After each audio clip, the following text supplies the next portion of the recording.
Saint Mary's girls high school and college কর্তৃক আয়োজিত online ক্লাসে দ্বাদশ শ্রেণীর সকল শিক্ষার্থীদেরকে জানাচ্ছি আন্তরিক শুভেচ্ছা।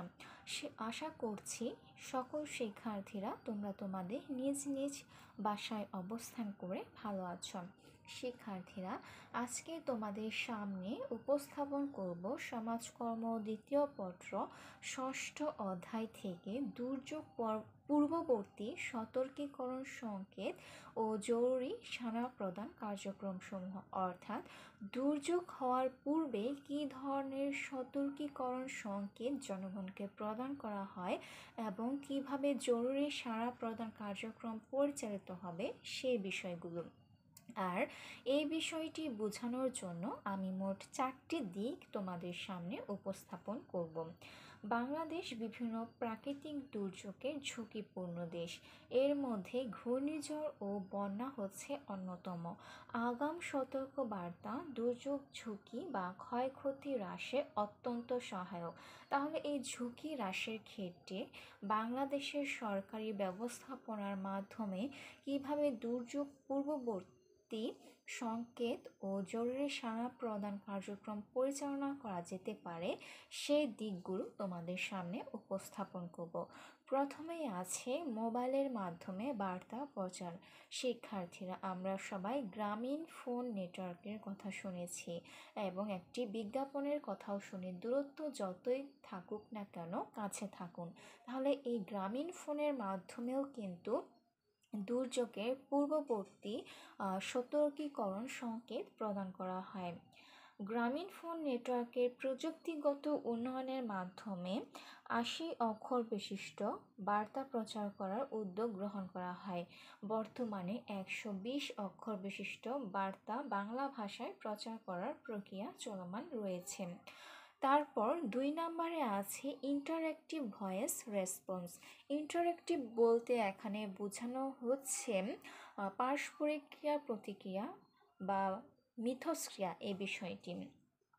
আবহাওয়া ও দুর্যোগ সংক্রান্ত তথ্য ও আগাম সতর্ক বার্তা মোবাইল ফোনের মাধ্যমে সর্বসাধারণের মধ্যে পৌঁছে দেওয়ার জন্য দেশের সকল মোবাইল অপারেটরের মাধ্যমে ইন্টারঅ্যাক্টিভ ভয়েস রেসপন্স সিস্টেম চালু করা হয়েছে।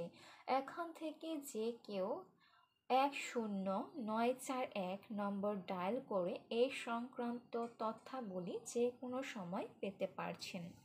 তারপর 3 নম্বরে আছে মোবাইল ক্ষুদ্র বার্তা। বর্তমান ব্যবস্থাপনা বলতে এখানে দুর্যোগ ব্যবস্থাপনার কথা বলা হচ্ছে। দুর্যোগ ব্যবস্থাপনা অধিদপ্তর ইতিমধ্যে জেলা, উপজেলা ও ইউনিয়নের দুর্যোগ ব্যবস্থাপনা কমিটির চেয়ারম্যান ও সদস্য সচিবদের মোবাইল নাম্বার সংগ্রহ করে একটি ডাটাবেস তৈরি করেছেন। 2013 সালে দুর্যোগ বিষয়ক তথ্য স্থানীয় দুর্যোগ ব্যবস্থাপনা কমিটির কাছ থেকে পৌঁছে দিতে মোবাইলে খুদে বার্তার ব্যবহার করা হয়েছে। তারপর সর্বশেষ যে দিকটি রয়েছে সেটি হচ্ছে দুর্যোগ ব্যবস্থাপনা তথ্য কেন্দ্র স্থাপন। দুর্যোগের আগাম বার্তা দুর্যোগ প্রবণ এলাকার মানুষের কাছে সহজে এবং খুব অল্প সময়ে পৌঁছানোর মাধ্যমে জীবন, সম্পদ ও পরিবেশের ক্ষয়ক্ষতি হ্রাস করা বা কমিয়ে আনা সম্ভব। দেশের সামগ্রিক উন্নয়ন ত্বরান্বিত করার জন্য ডিজিটাল বাংলাদেশ গড়ার লক্ষ্যে দুর্যোগ ব্যবস্থাপনায় তথ্য ও প্রযুক্তি ব্যবহার নিশ্চিত করতে বর্তমান সরকার অঙ্গীকারবদ্ধ। এই ধারাবাহিকতায় যে কোনো দুর্যোগে তাৎক্ষণিকভাবে সাড়াদান, বিশেষত আগাম সতর্কতা সংকেত প্রচার এবং এর সাথে সংশ্লিষ্ট দুর্যোগ সাড়াদান কেন্দ্রগুলো যেমন বাংলাদেশ আবহাওয়া অধিদপ্তর, বন্যা পূর্বাভাস, armed forces division, fire service ও সিভিল ডিফেন্স ইত্যাদির সাথে সার্বক্ষণিক যোগাযোগ রক্ষা করার মাধ্যমে দুর্যোগ ব্যবস্থাপনা অধিদপ্তরের সহায়তায় দুর্যোগ ব্যবস্থাপনা তথ্য কেন্দ্র স্থাপিত হয়েছে। তাহলে শিক্ষার্থীরা, এই 4টি দিক যদি আমরা অনুশীলন করি তাহলে বুঝতে পারবো দুর্যোগ পূর্ববর্তী কী ধরনের সতর্কীকরণ সংকেত ব্যবহার করা হচ্ছে এবং জরুরি সাড়া প্রদানের ক্ষেত্রে কোন কোন অধিদপ্তর বা কোন কোন সংস্থাগুলো কাজ করে যাচ্ছে।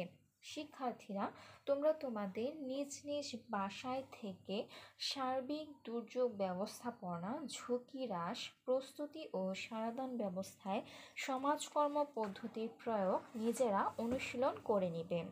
আমি তোমাদের সাথে পরবর্তী ক্লাসে আলোচনা করব জাতীয় মানবাধিকার কমিশনের কার্যক্রম সম্পর্কে।